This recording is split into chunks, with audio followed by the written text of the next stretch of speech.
ഇപ്പോൾ ഒട്ടനവധി ആളുകളിൽ കാണുന്ന ഒരു പ്രധാനമായിട്ടുള്ള ഒരു പ്രശ്നമാണ് രക്തസമ്മർദ്ദം അല്ലെങ്കിൽ ഹൈപ്പർ ടെൻഷൻ.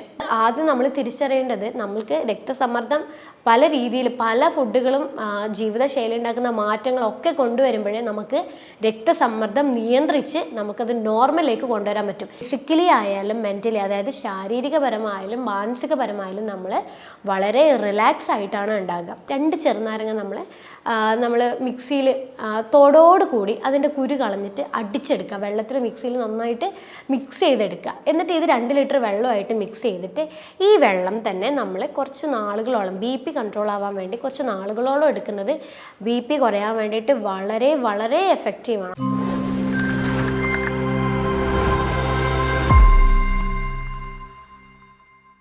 ഹലോ, ഞാൻ doctor Ashna's wellness clinic, Kannur, Koothuparamba. ഇപ്പോൾ ഒട്ടനവധി ആളുകളിൽ കാണുന്ന ഒരു പ്രധാനമായിട്ടുള്ള ഒരു പ്രശ്നമാണ് രക്തസമ്മർദ്ദം അല്ലെങ്കിൽ ഹൈപ്പർ ടെൻഷൻ. മുന്നേയൊക്കെ ഒരു 45 വയസ്സിന് മുകളിലുള്ള ആൾക്കാരിൽ വളരെ ചുരുക്കം പേർക്ക് മാത്രമേ ഈ ഒരു രക്തസമ്മർദ്ദത്തിൻ്റെ പ്രശ്നം കണ്ടുവന്നിട്ടുണ്ടായിരുന്നുള്ളൂ. പക്ഷേ ഇപ്പോൾ നമ്മുടെ ജീവിതശൈലിയിൽ ഉണ്ടാകുന്ന ഒട്ടനവധി മാറ്റങ്ങൾ കാരണം ചെറുപ്പക്കാരിൽ വരെ, അതായത് 25 വയസ്സിന് മുകളിലുള്ള ആളുകളിൽ വരെ രക്തസമ്മർദ്ദം അല്ലെങ്കിൽ ഹൈപ്പർ ടെൻഷൻ വളരെ കോമൺ ആയിട്ട് കണ്ടുവരുന്നുണ്ട്.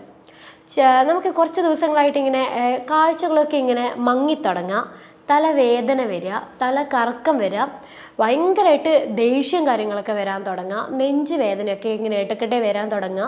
ഇങ്ങനെയുള്ള ലക്ഷണങ്ങൾ വരുമ്പോഴേ നമുക്കൊരു സംശയം, കാരണം നമ്മളൊന്ന് ഹോസ്പിറ്റലിൽ പോയിട്ട് ഡോക്ടറെ കൺസൾട്ട് ചെയ്യാന്നുള്ളത് വിചാരിക്കും. പോയി ചെക്ക് ചെയ്ത് കഴിയുമ്പോഴാണ് മനസ്സിലാവുന്നത് BP കൂടുതലാണ് എന്നുള്ള കാര്യം. അപ്പോൾ BP കൂടുതലായി കഴിഞ്ഞാൽ നമ്മൾ പെട്ടെന്ന് ഭയപ്പെടാൻ തുടങ്ങും. ഈശ്വര, എനിക്കിത് പിന്നീട് സ്ട്രോക്ക് ഉണ്ടാകുമോ, ഹാർട്ട് അറ്റാക്ക് ഉണ്ടാകുമോ, അല്ലെങ്കിൽ മരുന്ന് കഴിച്ച് തുടങ്ങിക്കഴിഞ്ഞാൽ ഇത് ആജീവനാന്തം നമ്മൾ ഈ മരുന്ന് കഴിക്കേണ്ടി വരുമോ, ഇങ്ങനെയുള്ള പല വിധത്തിലുള്ള ചിന്തകൾ നമ്മളെ മനസ്സിൽ വരാൻ തുടങ്ങും. പക്ഷേ ഈ രക്തസമ്മർദ്ദം എന്ന് പറയുന്ന ഒരു പ്രശ്നം നമുക്ക് മരുന്നുകളില്ലാതെ തന്നെ നമുക്ക് നിയന്ത്രിച്ച് കൊണ്ടുപോകാൻ പറ്റും. നമ്മുടെ ജീവിതശൈലിയിൽ ഉണ്ടാക്കുന്ന മാറ്റങ്ങൾ കൊണ്ട് തന്നെ നമ്മൾ ഉയർന്നിരിക്കുന്ന ബ്ലഡ് പ്രഷർ വരെ നമുക്ക് നോർമലാക്കിയിട്ട് കൊണ്ടുവരാൻ വേണ്ടിയിട്ട് സാധിക്കും. ഈ ബ്ലഡ് പ്രഷർ എന്ന് പറഞ്ഞാൽ അറിയാലോ, നമ്മുടെ രക്തക്കുഴലുകളിലേക്ക് വരുന്ന സമ്മർദ്ദം അല്ലെങ്കിൽ പ്രഷറിനെയാണ് രക്തസമ്മർദ്ദം എന്ന് പറയുന്നത്, അല്ലെങ്കിൽ ബ്ലഡ് പ്രഷർ എന്ന് പറയുന്നത്. ഓരോ തവണ നമ്മൾ ഹാർട്ട് ഇങ്ങനെ വികസിച്ച് ചുരുങ്ങി അങ്ങനെ വരുമ്പോഴാണ് നമ്മൾ ഹാർട്ടിൽ നിന്ന് ബ്ലഡ് വെസൽസിലേക്ക് അല്ലെങ്കിൽ രക്തക്കുഴലുകളിലേക്ക് ഓക്സിജൻ അടങ്ങിയിട്ടുള്ള ബ്ലഡിനെ പമ്പ് ചെയ്ത് വരുന്നത്. പക്ഷേ ഈ രക്തസമ്മർദ്ദം കൂടിയിരിക്കുക എന്ന് പറഞ്ഞു കഴിഞ്ഞാൽ നമ്മുടെ രക്തക്കുഴലുകളിലേക്ക് കൂടുതലായിട്ടുള്ള സമ്മർദ്ദം അല്ലെങ്കിൽ പ്രഷർ വരുമ്പോൾ കൂടുതലായിട്ട് നമ്മുടെ ഹാർട്ടിന് പമ്പ് ചെയ്യേണ്ടി വരും. കൂടുതൽ ഹാർഡായിട്ട് പ്രഷറൈസ് ചെയ്തിട്ട് പമ്പ് ചെയ്യേണ്ടി വരും. ഇങ്ങനെ നമ്മൾ മുന്നോട്ടിങ്ങനെ നമ്മൾ BP കൺട്രോൾ ഇല്ലാണ്ട് പോയി കഴിയുമ്പോഴാണ് നമുക്ക് കോംപ്ലിക്കേഷൻസ് സ്റ്റാർട്ട് ചെയ്യുക. അതായത് നമുക്ക് രക്തക്കുഴലുകൾ പൊട്ടി നമുക്ക് സ്ട്രോക്കിൻ്റെ പ്രശ്നങ്ങൾ ഉണ്ടാവാൻ ചാൻസ് ഉണ്ട്. അതുപോലെ നമുക്ക് ഹാർട്ട് അറ്റാക്ക്, ഇങ്ങനെയുള്ള കോംപ്ലിക്കേഷൻസ് ഉണ്ടാവാനുള്ള ചാൻസസ് ഉണ്ട്. അപ്പോൾ നമുക്ക് ഈ രക്തസമ്മർദ്ദം നിയന്ത്രിക്കാൻ എന്തൊക്കെ കാര്യങ്ങൾ ചെയ്യണം, എന്തുകൊണ്ടാണ് രക്തസമ്മർദ്ദം വരുന്നത്, ഇതിനെക്കുറിച്ചാണ് ഞാൻ ഈ വീഡിയോയിൽ സംസാരിക്കാൻ പോകുന്നത്. എന്തുകൊണ്ടാണ് രക്തസമ്മർദ്ദം വരുന്നത്? ഇത് ഒരു ജീവിതശൈലിയായിട്ട് ബന്ധപ്പെട്ടിട്ടുള്ള ഒരു രോഗമാണ് രക്തസമ്മർദ്ദം എന്ന് പറയുന്നത്. മദ്യപാനം, തുടർച്ചയായിട്ട് മദ്യപിക്കുന്ന ആളുകളിൽ രക്തസമ്മർദ്ദം സ്വാഭാവികമായിട്ടുണ്ടാവും. പിന്നെ നമ്മുടെ ഭക്ഷണ രീതികളിൽ നമ്മൾ ഓയിലി അടങ്ങിയിട്ടുള്ള ഭക്ഷണങ്ങളും ജങ്ക് ഫുഡ്സൊക്കെ നമ്മൾ കൂടുതലായിട്ട് കഴിക്കുന്നുണ്ട്. സോഡിയം കൂടുതലായിട്ട് അടങ്ങിയിട്ടുള്ള ഭക്ഷണങ്ങൾ നമ്മൾ കഴിക്കുമ്പോഴൊക്കെ നമുക്ക് BP അല്ലെങ്കിൽ ഹൈ ബ്ലഡ് പ്രഷർ വരാനുള്ള ചാൻസ് ഉണ്ട്. പിന്നെ നമുക്ക് ടെൻഷൻ, സ്ട്രെസ്സ് ഇങ്ങനെയുള്ള കാര്യങ്ങൾ വരുമ്പോൾ നമുക്ക് BP കൂടാം. അതുപോലെ നമുക്ക് വ്യായാമം ഇല്ലാതിരിക്കുക, അമിതവണ്ണം ഉണ്ടാകുക, കിഡ്നിക്ക് എന്തെങ്കിലും പ്രശ്നങ്ങളോ കാര്യങ്ങളോ ഉണ്ടാകുക, ഇങ്ങനെയുള്ള കാര്യങ്ങൾ കൊണ്ട് നമുക്ക് BP കൂടുതലായിട്ട് ഉണ്ടാവാം. അപ്പോൾ ഈ BP എന്ന് പറയുമ്പം അതിൻ്റെ നോർമൽ റേഞ്ച് 120-80 പക്ഷേ ഹൈ ബ്ലഡ് പ്രഷർ എന്ന് പറയുന്നത് 140-90 മുകളിൽ വരുന്നതിനെയാണ് നമുക്ക് രക്തസമ്മർദ്ദം, ഉയർന്ന രക്തസമ്മർദ്ദം എന്ന് നമുക്ക് പറയാൻ പറ്റുന്നത്. ഈ രക്തസമ്മർദ്ദം വന്നു കഴിഞ്ഞാൽ പൊതുവേ എല്ലാവർക്കും ഈ ഒരു വേദന, ഈ ചെസ്റ്റ് സൈഡിലൊരു വേദന ഇങ്ങനെ ഇടയ്ക്കിടയ്ക്ക് ഇങ്ങനെ വന്നുകൊണ്ടിരിക്കും. അപ്പോൾ നമ്മൾ തിരിച്ചറിയേണ്ടത് നമ്മൾക്ക് രക്തസമ്മർദ്ദം പല രീതിയിൽ പല ഫുഡുകളും ജീവിതശൈലി ഉണ്ടാക്കുന്ന മാറ്റങ്ങളൊക്കെ കൊണ്ടുവരുമ്പോഴേ നമുക്ക് രക്തസമ്മർദ്ദം നിയന്ത്രിച്ച് നമുക്കത് നോർമലിലേക്ക് കൊണ്ടുവരാൻ പറ്റും. ഇപ്പോൾ മരുന്ന് കഴിക്കുന്ന ആൾക്കാരായാലും BPയുടെ മരുന്ന് കഴിക്കുന്ന ഒട്ടനവധി ആൾക്കാരുണ്ട്. അവർക്കായാലും ജീവിതശൈലിയിൽ ഉണ്ടാക്കുന്ന മാറ്റങ്ങൾ കൊണ്ട് ആ ഒരു മരുന്ന് അതായത് BP നോർമൽ ആവുന്നതിനനുസരിച്ച് നമുക്ക് BP-യുടെ മരുന്ന് പതുക്കനെ ഡോക്ടറുടെ സഹായത്തോടു കൂടെ തന്നെ നമുക്ക് മരുന്നുകൾ നിർത്താനും പറ്റും. BP എപ്പോഴും ഒരു നോർമൽ റേഞ്ചിൽ നിൽക്കുകയും ചെയ്യും. BP കൊണ്ടുണ്ടാവുന്ന കോംപ്ലിക്കേഷൻസ്, അതായത് ഭാവിയിൽ ഉണ്ടാവുന്ന ഇതുപോലെ സ്ട്രോക്ക്, ഹാർട്ട് അറ്റാക്ക് പോലത്തെ ബുദ്ധിമുട്ടുകളൊക്കെ, രക്തക്കുഴൽ പൊട്ടാനുള്ള ചാൻസസ് ഒക്കെ നമുക്ക് ഈ ജീവിതശൈലി മാറ്റങ്ങൾ വരുത്തി കഴിഞ്ഞാൽ നമുക്ക് ഒഴിവാക്കാൻ വേണ്ടിയിട്ട് സാധിക്കും. അപ്പം എങ്ങനെയാണ് നമ്മളൊരു ജീവിതശൈലി നിയന്ത്രിക്കേണ്ടത്? BP കുറയാൻ നമ്മൾ എന്തൊക്കെ കാര്യങ്ങൾ ചെയ്യണം? നമുക്ക് എല്ലാവർക്കും BP ഫേസ് ചെയ്യുന്ന എല്ലാവർക്കും ഈ ഒരു കാര്യങ്ങൾ നമ്മൾ ശ്രദ്ധിക്കുകയാണെങ്കിൽ നമുക്ക് മരുന്ന് ഉപയോഗിക്കുന്നവർക്ക് വരെ മരുന്ന് നിർത്താം. പിന്നെ കൂടുതൽ കോംപ്ലിക്കേഷൻസ് ഭാവിയിൽ ഒരിക്കലും ഉണ്ടാവില്ല. നമ്മൾ ഒരിക്കലും ടെൻഷൻ ആവരുത്. BP ഉണ്ടല്ലോ, അതുകൊണ്ട് നമുക്കിനി ഭാവിയിൽ ഇത്രയും പ്രശ്നങ്ങൾ ഇനി ഉണ്ടാകുമോ എന്നുള്ള കാര്യം നമ്മൾ ഒരിക്കലും മനസ്സിൽ വെക്കരുത്. നമ്മൾക്ക് എങ്ങനെയെങ്കിലും പെട്ടെന്ന് മരുന്നുകളില്ലാതെ ഇതെങ്ങനെയെങ്കിലും കുറച്ച് നോർമലിലേക്ക് കൊണ്ടുവരാനുള്ള കാര്യങ്ങൾ ചെയ്യാൻ പറ്റും. അപ്പോൾ അത് എന്തൊക്കെയാണ് ചെയ്യേണ്ടത്? 5 മെത്തേഡ്സ് ആണ് നിങ്ങൾ നിങ്ങളുടെ ജീവിതശൈലിയിൽ മാറ്റങ്ങൾ വരുത്തേണ്ടത്. 5 കാര്യങ്ങൾ ചെയ്യുന്നത് വഴി നിങ്ങൾക്ക് BP നോർമലാക്കി കൊണ്ടുവരാൻ വേണ്ടി ശ്രദ്ധിക്കാം. അതിൽ നേരത്തെ ഞാൻ പറഞ്ഞു ചില കാരണങ്ങൾ എന്തുകൊണ്ടാണ് നമുക്ക് BP ഉണ്ടാവുന്നത് എന്നുള്ളത്. അപ്പോൾ BP ഉണ്ടാവുന്ന കാരണങ്ങളിൽ എന്തെങ്കിലും നിങ്ങൾക്കുണ്ടെങ്കിൽ നിങ്ങൾ ആ കാരണങ്ങൾ ഒഴിവാക്കാനാണ് ആദ്യം ശ്രദ്ധിക്കേണ്ടത്. അതായത് നമ്മൾക്ക് ആദ്യം പറയേണ്ടത് ടെൻഷൻ, സ്ട്രെസ്സാണ്. അതായത് നമ്മൾ ഒരു നോർമൽ ഒരു ചുറ്റുപാട്, നമ്മൾ ചുറ്റുപാട് എന്ന് പറയുന്നത് ഇപ്പം ചിലവർക്ക് ജോലിയുടെ ഭാഗമാകാം, അല്ലെങ്കിൽ ചിലർക്ക് ഫാമിലിയുടെ ഭാഗമായിട്ടാവാം. സ്ട്രെസ്സ്, ടെൻഷൻ കൊണ്ട് നമുക്ക് BP കൂടാം. കാരണം ഈ ടെൻഷൻ, സ്ട്രെസ്സ് നമ്മളെ ശരീരത്തിൽ വന്നു കഴിഞ്ഞാൽ കോർട്ടിസോൾ എന്നൊരു ഹോർമോൺ ഉണ്ട്. ഈ കോർട്ടിസോൾ സ്ട്രെസ് ഹോർമോണാണ് കോർട്ടിസോൾ എന്ന് പറയുന്നത്. ഈ ഹോർമോൺ നമ്മുടെ രക്തക്കുഴലുകളിലേക്ക് കൂടുതലായിട്ട് സമ്മർദ്ദം ഉണ്ടാക്കാൻ വേണ്ടിയിട്ട് കാരണമാകും. അപ്പോൾ നമ്മൾ തുടർച്ചയായിട്ടുള്ള സ്ട്രെസ് ആയിട്ടുള്ള ഒരു എൻവിറോൺമെൻറ്റ് അല്ലെങ്കിൽ ഒരു ചുറ്റുപാടിലാണ് നമ്മൾ ജീവിക്കുന്നതെങ്കിൽ നമ്മൾ മാക്സിമം അത് കുറക്കാൻ വേണ്ടിയിട്ടുള്ള കാര്യങ്ങൾ നമ്മൾ ചെയ്യണം. ചിലപ്പോൾ നമുക്ക് ഇഷ്ടമുള്ള കാര്യങ്ങൾ എന്തെങ്കിലും നമ്മൾ ഫോക്കസ് ചെയ്യുക, ഫാമിലി ആയിട്ടുള്ള ടൈം നമ്മൾ കൂടുതലായിട്ട് സ്പെൻഡ് ചെയ്യുക, ഫ്രണ്ട്ഷിപ്പ് കാര്യങ്ങളൊക്കെ നന്നായിട്ടൊന്ന് മുന്നോട്ട് കൊണ്ടുപോകാൻ വേണ്ടി ശ്രദ്ധിക്കുക, മ്യൂസിക്, നല്ല നല്ല പാട്ടുകൾ കാര്യങ്ങൾ കേൾക്കാൻ വേണ്ടി ശ്രദ്ധിക്കുക. പിന്നെ ഫിസിക്കലി എന്തെങ്കിലും കാര്യങ്ങൾ ചെയ്യുക, എക്സസൈസ് കാര്യങ്ങളോ അല്ലെങ്കിൽ വീട്ടിൽ നമ്മൾ പറമ്പിലൊക്കെ ചെയ്യാൻ പറ്റുന്ന കാര്യങ്ങളോ അല്ലെങ്കിൽ വീട്ടിൽ എന്തെങ്കിലും കാര്യങ്ങളോ അങ്ങനെ എന്തെങ്കിലും നമുക്ക് സ്ട്രെസ്സ് ഒഴിവാകാനുള്ള കാര്യങ്ങൾ ചെയ്യാൻ പറ്റുവാണെങ്കിൽ നമുക്ക് കുറേ അധികം നമുക്ക് BP കൺട്രോൾ ചെയ്യാൻ പറ്റും. നമുക്ക് ഈ ടെൻഷൻ, സ്ട്രെസ്സൊക്കെ വരുമ്പോൾ നമുക്ക് ഭയങ്കര ദേഷ്യമൊക്കെ ഉണ്ടാവും, ഇമോഷണൽ ഇറിറ്റേഷൻ കൂടുതലായിട്ടാണ് ഉണ്ടാകുക. അപ്പോൾ നമ്മൾ സ്ട്രെസ് അല്ലെങ്കിൽ ടെൻഷൻ നമ്മൾ ഒതുക്കുമ്പോഴേ നമുക്ക് ഈ പെട്ടെന്നുണ്ടാകുന്ന ദേഷ്യവും കാര്യങ്ങളൊക്കെ നമുക്ക് ഒതുക്കാൻ പറ്റും. അത് കാരണം നമുക്ക് ഉയർന്ന രക്തസമ്മർദ്ദം നമുക്ക് നോർമൽ അളവിലേക്ക് കൊണ്ടുവരാൻ വേണ്ടിയിട്ട് സാധിക്കും. രണ്ടാമത്തെ കാര്യം നമ്മൾ ശ്രദ്ധിക്കേണ്ടത് നമ്മൾ വർക്കൗട്ട് ചെയ്യുക എന്നുള്ളതാണ്. പൊതുവേ ഇപ്പം ഒരു ഭൂരിഭാഗം ആളുകൾക്കും ശരീരം പ്രത്യേകിച്ച് അനങ്ങുന്ന പണികളൊന്നും ചെയ്യുന്നില്ല. രാവിലെ നമ്മൾ വർക്കിന് പോകുന്നു, വർക്ക് ചെയ്ത് കഴിഞ്ഞാൽ വീട്ടിൽ വരുന്നു, പിന്നെ നമ്മൾ ഫുഡൊക്കെ കഴിച്ച് ഉറങ്ങുന്നു, നെക്സ്റ്റ് ഡേ സെയിം റൊട്ടീൻ ഇങ്ങനെ കണ്ടിന്യൂ ചെയ്തുകൊണ്ടേ ഇരിക്കുക. പക്ഷേ ഈ ഭാഗങ്ങളിലായിട്ടൊന്നും നമുക്ക് വർക്കൗട്ടോ അല്ലെങ്കിൽ എക്സസൈസോ യോഗയോ ഒന്നും തന്നെ വരാതിരിക്കുമ്പോഴേ നമ്മുടെ രക്തക്കുഴലുകൾ ഭയങ്കര വീക്കാവാൻ തുടങ്ങും. അപ്പോൾ അത് കാരണം കൊണ്ട് തന്നെ നമുക്ക് പിന്നീട് പോകും തോറും ഈ ബ്ലഡ് പ്രഷർ പോലുള്ള പ്രശ്നങ്ങൾ, ഹാർട്ട് മസിൽസ് ഒക്കെ ഭയങ്കരമായിട്ട് വീക്കാവാൻ തുടങ്ങും. അത് കാരണം നമുക്ക് ഹൃദ്രോഗങ്ങൾ പിന്നീട് ഭാവിയിൽ ഉണ്ടാവാനുള്ള ചാൻസസ് ഉണ്ട്. അപ്പോൾ നമ്മൾ ഡെയിലി പറ്റുവാണെങ്കിൽ നമ്മൾ കാർഡിയോ വർക്കൗട്ടാണ് നമ്മൾ കൂടുതലായിട്ട് ശ്രദ്ധിക്കേണ്ടത്. അതായത് ഓട്ടം, നടത്തം, ഡെയിലി ഒരു 1.5 മണിക്കൂർ നടത്തം, അതുപോലെ നമ്മൾ പുഷപ്പ്, സിറ്റപ്സ്, അങ്ങനെയുള്ള വർക്കൗട്ട്, കാർഡിയോ വർക്കൗട്ട് നന്നായിട്ട് നമ്മൾ ഫോക്കസ് ചെയ്യാം. കാർഡിയോ വർക്കൗട്ട് നന്നായിട്ട് ഫോക്കസ് ചെയ്യുമ്പോൾ നമ്മളെ ഞരമ്പുകളൊക്കെ നന്നായിട്ട് ഹെൽത്തി ആവാൻ തുടങ്ങും. നമ്മുടെ രക്തക്കുഴലിൻ്റെ ഭിത്തികളിലോട്ടേക്ക് പോകുന്ന ഓവർ സമ്മർദ്ദം അല്ലെങ്കിൽ ഓവർ പ്രഷർ കുറയാൻ തുടങ്ങും, നോർമൽ ആവാൻ തുടങ്ങും. ഹാർട്ട് മസിൽസ് ഒക്കെ നന്നായിട്ട് റിലാക്സ് ആവാൻ തുടങ്ങും, നോർമൽ അളവിൽ മാത്രം ചുരുങ്ങാനും വികസിക്കാനും തുടങ്ങും. അങ്ങനെ വരുമ്പോഴേ നമുക്ക് ബ്ലഡ് പമ്പ് ചെയ്യുന്നത് കൂടുതലാണെങ്കിൽ അത് നോർമൽ ആവാൻ തുടങ്ങും, രക്തസമ്മർദ്ദം നമുക്ക് കൺട്രോൾ ചെയ്യാൻ പറ്റും. അപ്പോൾ ഇത് 2 കാര്യങ്ങൾ നമ്മൾ ഒരു റൊട്ടീനാക്കി, അതായത് നമ്മൾ വർക്കൗട്ട് നന്നായിട്ട് ചെയ്യുക, സ്ട്രെസ്സ് നമ്മൾ നന്നായിട്ട് കുറയ്ക്കുക, ഇതൊരു റൊട്ടീനാക്കിയിട്ട് നമ്മൾ മാറ്റാൻ വേണ്ടി ശ്രദ്ധിക്കാം. പിന്നെ നമ്മൾ ചെയ്യേണ്ട ഒരു കാര്യമാണ് ഭക്ഷണത്തിൽ ക്രമീകരണങ്ങൾ കൊണ്ടുവരിക എന്നുള്ളത്. നമ്മളറിയാം, നമ്മൾ ആദ്യം BP പേഷ്യൻ്റ് ആണെങ്കിൽ പൊതുവെ ഒരു ഡോക്ടറെ പോയി കൺസൾട്ട് ചെയ്ത് കഴിഞ്ഞാൽ അവർ എന്ത് ചെയ്യും, നിങ്ങൾ ആദ്യം ഫുഡ് കാര്യങ്ങളൊക്കെ ശ്രദ്ധിക്കുക, നമുക്ക് ഭക്ഷണമൊക്കെ ശ്രദ്ധിച്ചു കഴിഞ്ഞാൽ ഇത് നോർമലായിട്ട് വരും. എന്നിട്ടും മാറ്റില്ലെങ്കിൽ മാത്രം നമുക്ക് പിന്നീട് നോക്കിയിട്ട് ആവശ്യം പോലെ മാത്രം മരുന്ന് കഴിക്കുക എന്നുള്ളതാണ് എല്ലാ ഡോക്ടേഴ്സും പൊതുവേ പറയുക. അപ്പോൾ ഭക്ഷണത്തിൽ ആദ്യം നമ്മൾ ചെയ്യുന്നത് എന്താണ്? ഉപ്പ് ഒഴിവാക്കുക എന്നുള്ളതാണ്. കാരണം ഈ സോഡിയം അടങ്ങിയ ഭക്ഷണങ്ങൾ നമ്മൾ കൂടുതലായിട്ട് കഴിക്കുമ്പോൾ സ്വാഭാവികമായിട്ടും നമുക്ക് BP കൂടാനുള്ള പോസിബിലിറ്റി ഉണ്ട്. അപ്പം നമ്മൾ BP കൂടിയ ഒരു വ്യക്തി ആദ്യം എന്താ ചെയ്യാം? ഉപ്പ് നമ്മൾ പൂർണ്ണമായിട്ട് ഒഴിവാക്കും. പക്ഷേ ഉപ്പ് ഒഴിവാക്കിയിട്ടും BP നോർമൽ ആവാത്ത കുറേയധികം പേഷ്യൻസ് എൻ്റെ ക്ലിനിക്കിൽ വന്നിട്ടുണ്ട്. അവർ പറയാറുണ്ട്, ഉപ്പ് ഞാൻ കഴിക്കാറേ ഇല്ല, ഞാൻ ഫുള്ളായിട്ട് ഒഴിവാക്കി, എൻ്റെ BP ഇപ്പോഴും 150, 90, 150, 100 അങ്ങനെ തന്നെ നിൽക്കുന്നുണ്ട് എന്ന് പറയും. പക്ഷേ ശരിക്കും നമുക്ക് സോഡിയം കട്ട് ചെയ്ത് കഴിഞ്ഞാലും നമ്മുടെ നമ്മളെ ഹൃദയത്തിന് എന്ത് ന്യൂട്രീഷനാണ് ആവശ്യം? നമ്മുടെ ഹൃദയത്തിന് ആവശ്യം പൊട്ടാഷ്യമാണ്.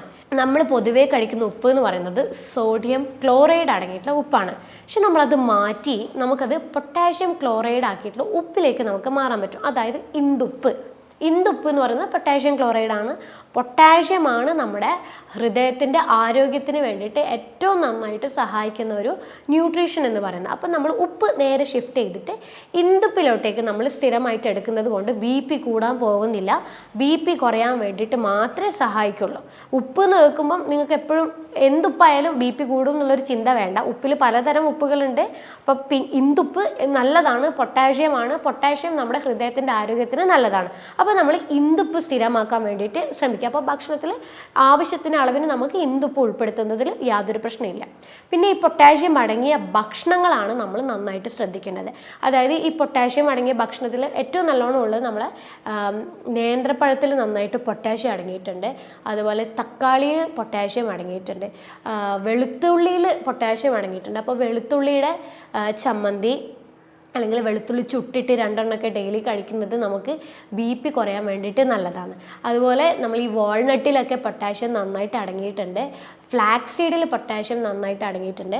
പിന്നെ ഒരുവിധം എല്ലാ വെജിറ്റബിൾസിലും ഫ്രൂട്ട്സിലും നന്നായിട്ട് പൊട്ടാഷ്യം അടങ്ങിയിട്ടുണ്ട്. പക്ഷേ നമ്മൾ ഫ്രൂട്ട്സും വെജിറ്റബിൾസും നമുക്ക് എന്തോരം കഴിക്കാൻ പറ്റും? നമുക്കൊരു ലിമിറ്റിലല്ലേ കഴിക്കാൻ പറ്റുള്ളൂ.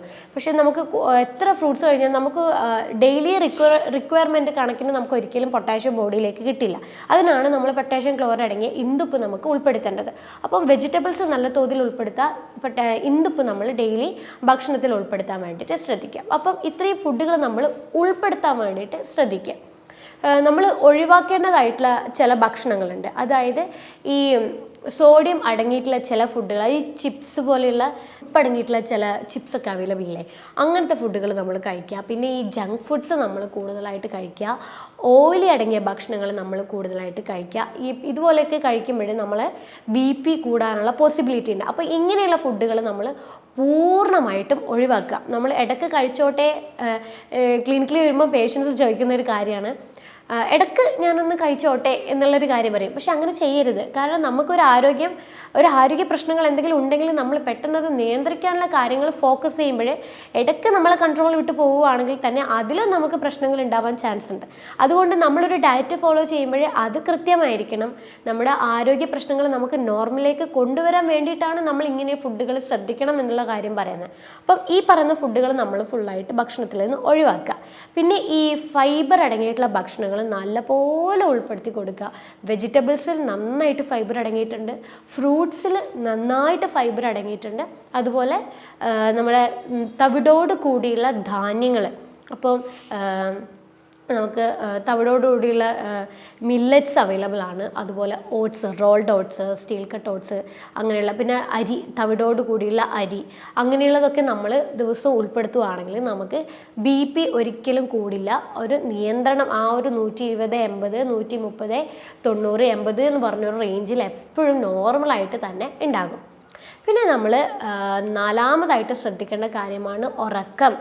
എത്ര ഡീപ്പായി നമുക്കൊരു 6 മണിക്കൂർ തൊട്ട് 8 മണിക്കൂറോളം നമുക്ക് ഉറങ്ങാൻ കഴിയുന്നോ അത്രത്തോളം BP നമ്മുടെ ശരീരത്തിൽ കുറയാൻ തുടങ്ങും. അതായത് നമ്മൾ ഉറങ്ങുമ്പോഴേ നമ്മുടെ ശരീരത്തിൽ ഫിസിക്കലി ആയാലും മെൻ്റലി, അതായത് ശാരീരികപരമായാലും മാനസികപരമായാലും നമ്മൾ വളരെ റിലാക്സ് ആയിട്ടാണ് ഉണ്ടാകുക. അപ്പോൾ അങ്ങനെയുള്ളൊരു വ്യക്തിക്ക് നോർമലായിട്ട് തന്നെ BP കൺട്രോൾ ചെയ്യാൻ പറ്റും. അഥവാ നേരത്തെ നിങ്ങൾക്ക് സ്ട്രെസ്സ്, ടെൻഷൻ കാരണം ഉറങ്ങാൻ പറ്റുന്നില്ലെങ്കിൽ നേരത്തെ പറഞ്ഞ പോലെ ഈ സ്ട്രെസ് ടെൻഷൻ കുറയ്ക്കാനുള്ള കാര്യങ്ങൾ ചെയ്ത് കഴിഞ്ഞാൽ തന്നെ നിങ്ങൾക്ക് ഉറക്കം താനെ വരാൻ തുടങ്ങും. അപ്പോൾ ദിവസവും നന്നായിട്ട് ഉറങ്ങാൻ വേണ്ടിയിട്ട് ശ്രദ്ധിക്കുക. പിന്നെ വെള്ളം നന്നായിട്ട് കുടിക്കുക. ദിവസവും വെള്ളം നമ്മുടെ ശരീരത്തിന് അത്യാവശ്യമായിട്ടുള്ളൊരു കാര്യമാണ്. എന്ത് ശരീരത്തിൻ്റെ വിഷാംശങ്ങളായാലും എന്ത് കാര്യങ്ങൾ നിയന്ത്രിക്കണമെങ്കിലും നമ്മുടെ ശരീരത്തിന് വെള്ളം വേണം. അപ്പം നന്നായിട്ട് വെള്ളം നമ്മൾ കൊടുക്കുക. അതായത് 20 കിലോന് 1 ലിറ്റർ എന്നുള്ളൊരു കണക്കിന് നമ്മൾ വെള്ളം കുടിക്കുക. നമ്മൾ കിഡ്നി സപ്പോർട്ടോട് കൂടിയൊക്കെയാണ് നമ്മളെ BP നിയന്ത്രിക്കുന്നത്. അപ്പോൾ കിഡ്നിക്ക് വെള്ളം വേണം. രക്തശുദ്ധീകരണത്തിനായാലും മറ്റ് പല മിനറൽസ് ആയാലും വൈറ്റമിൻസ് ആയാലും ഇലക്ട്രോലൈറ്റ് ആയിട്ടുള്ള സോഡിയം പൊട്ടാഷ്യം ഒക്കെ കൺട്രോൾ ചെയ്യണമെങ്കിൽ വെള്ളം അത്യാവശ്യമാണ്. അപ്പം ഈ സോഡിയം പൊട്ടാഷ്യം ഒക്കെ കൺട്രോൾ ആയി കഴിഞ്ഞാൽ മാത്രമേ നമുക്ക് BP നിയന്ത്രിക്കാൻ പറ്റുള്ളൂ. അപ്പോൾ ഈ 5 കാര്യങ്ങളാണ് ശരിക്കും നിങ്ങൾ BP കുറയാൻ വേണ്ടിയിട്ട് നിങ്ങൾ ശ്രദ്ധിക്കേണ്ടത്. ഈ 5 കാര്യങ്ങൾ ചെയ്യുമ്പം തന്നെ നിങ്ങൾക്ക് മനസ്സിലാക്കാൻ പറ്റും BP ഒക്കെ താനെ കുറഞ്ഞ് ഒരു 2-3 മാസങ്ങൾ കൊണ്ട് നിങ്ങളുടെ BP നോർമൽ സ്റ്റേജിലോട്ടേക്ക് വരാൻ തുടങ്ങും. BPയുടെ മരുന്ന് കഴിക്കാത്തവർക്ക് BP ഇത്രയും ഒരു ലൈഫ് സ്റ്റൈൽ മോഡിഫിക്കേഷൻ കൊണ്ട് നോർമലിലോട്ടേക്ക് കൊണ്ടുവരാൻ പറ്റും. അതുപോലെ BP മരുന്ന് കഴിക്കുന്നവർക്കായിക്കോട്ടെ അവർക്കും ഇത് നോർമലോട്ടേക്ക് കൊണ്ടുവരാൻ പറ്റും. ഇനി ഈ BPയുടെ മരുന്ന് കഴിക്കുന്നവർക്ക് സിങ്ക് കുറയാൻ തുടങ്ങി. ഈ ഡയൂററ്റിക്സ് പോലത്തെ BPയുടെ മരുന്ന് കഴിക്കുന്നവർക്ക് ഈ ഡയൂററ്റിക്സിൻ്റെ യൂസേജ് കാരണം സിങ്ക് ശരീരത്തിൽ കുറയാൻ തുടങ്ങും. അപ്പോൾ ഈ സിങ്ക് ശരീരത്തിൽ കുറയാൻ തുടങ്ങിക്കഴിഞ്ഞാൽ നൈട്രിക് ഓക്സൈഡ് എന്ന് പറയുന്ന ഒരു കണ്ടൻറ്റ് നമ്മുടെ ബോഡിയിൽ കുറയും. ശരിക്കും ഈ നൈട്രിക് ഓക്സൈഡ് എന്ന് പറയുന്നത് നമ്മുടെ ബോഡിയിൽ നാച്ചുറലി ഉണ്ടാക്കുന്ന ഒരു ന്യൂട്രീഷനാണ്. അപ്പം ഈ നൈട്രിക് ഓക്സൈഡ് നമ്മുടെ ബോഡിയിൽ ഈ സിങ്ക് കുറയുന്നതിൻ്റെ ഭാഗമായിട്ട് കുറയാൻ തുടങ്ങും. നൈട്രിക് ഓക്സൈഡ് നമ്മുടെ രക്തക്കുഴലുകൾ റിലാക്സ് ചെയ്യാൻ വേണ്ടിയിട്ടാണ് നൈട്രിക് ഓക്സൈഡ് നമ്മൾ ശരീരം പ്രൊഡ്യൂസ് ചെയ്യുന്നത്. അപ്പോൾ ഈ BPയുടെ മരുന്ന് കഴിക്കുന്നവർക്ക് ഈ സിങ്ക് കുറയുന്നതിൻ്റെ ഭാഗമായി നൈട്രിക് ഓക്സൈഡ് കുറയുന്നത് കൊണ്ടാണ് BP ഒരിക്കലും നോർമലായിട്ട് വരാത്തതിൻ്റെ മെയിൻ കാര്യം. കാരണം നൈട്രിക് ഓക്സൈഡ് ബോഡിയിൽ ഉണ്ടെങ്കിൽ മാത്രമേ രക്തക്കുഴലുകൾ റിലാക്സായി നോർമൽ ഒരു സമ്മർദ്ദത്തിൽ നമ്മുടെ രക്തക്കുഴലുകളിലൂടെ രക്തത്തിനെ ഫ്ലോ ചെയ്ത് അല്ലെങ്കിൽ പാസ് ചെയ്ത് നമ്മളെ ഹൃദയത്തിന് കൊടുക്കാൻ കഴിയുള്ളൂ. അപ്പം നൈട്രിക് ഓക്സൈഡ് നമുക്ക് ലഭിക്കണമെങ്കിൽ നമുക്ക് ഉറുമാമ്പഴം വളരെ നല്ലതാണ് നൈട്രിക് ഓക്സൈഡിന് വേണ്ടി. ബീട്രൂട്ട് നല്ലതാണ്. അപ്പോൾ ഉറുമാമ്പഴം നമ്മൾ ഡെയിലി ഒരു ഉറുമാമ്പഴം കഴിക്കുന്നത് നൈട്രിക് ഓക്സൈഡ് കൂടാൻ വേണ്ടിയിട്ട് നല്ലതാണ്. ബീട്രൂട്ടിൻ്റെ ജ്യൂസ് ഒരു ഗ്ലാസ് നമ്മൾ ഇടവിട്ട ദിവസങ്ങളിലൊക്കെ കുടിക്കുന്നത് നമുക്ക് നൈട്രിക് ഓക്സൈഡ് ലഭിക്കാനും ബ്ലഡ് പ്രഷർ കുറയാനും വേണ്ടി വളരെ നല്ലതാണ്. അപ്പോൾ ഇത്രയും കാര്യങ്ങളാണ് ശരിക്കും നിങ്ങളുടെ ജീവിതശൈലിയിൽ ഉണ്ടാക്കേണ്ടത് മാറ്റങ്ങളായിട്ടുള്ളത്.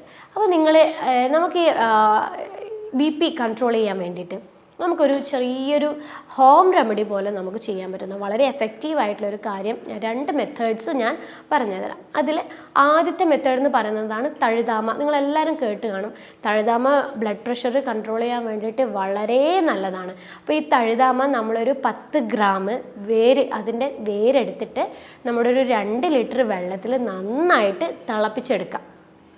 നന്നായിട്ട് തിളപ്പിച്ചിട്ട് ഈ വെള്ളം നമ്മൾ സാധാരണ ഒരു വെള്ളം കുടിക്കുന്ന പോലെ നമ്മൾ കുടിക്കുന്നത് BP നിയന്ത്രിക്കാനും കൂടുതലായിട്ടുള്ള BP കുറയ്ക്കാനും നോർമലായി കൊണ്ടുപോകാൻ വേണ്ടിയിട്ട് വളരെ നല്ലതാണ്. അപ്പോൾ തഴുതാമ നമ്മൾ ദിവസവും BP ഉള്ളവർ ഇത് ഉൾപ്പെടുത്തുന്നത് നമുക്ക് BP പ്രശ്നങ്ങൾ ഒഴിവാക്കാൻ വേണ്ടി നല്ലതാണ്. രണ്ടാമത്തെ മെത്തേഡ് നമുക്ക് ചെയ്യാൻ പറ്റുന്നത് ചെറുനാരങ്ങ കൊണ്ടാണ്. പഴുത്ത ചെറുനാരങ്ങ മഞ്ഞ നിറത്തോട് കൂടിയുള്ള ചെറുനാരങ്ങ എടുക്കുക.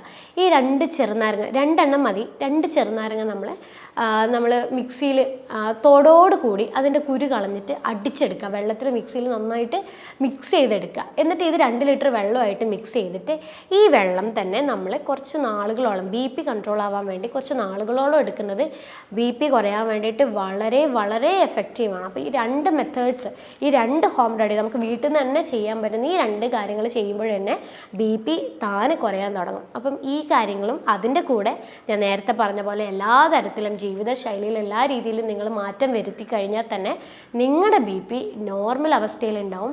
BP കാരണം ഉണ്ടാവുന്ന കോംപ്ലിക്കേഷൻ, സ്ട്രോക്ക്, ഹാർട്ട് അറ്റാക്ക്, രക്തക്കുഴലുകൾ പൊട്ടിപ്പോവുക, അങ്ങനെയുള്ള പല പ്രശ്നങ്ങളും നമുക്ക് ഒഴിവാക്കാൻ വേണ്ടിയിട്ട് സാധിക്കും.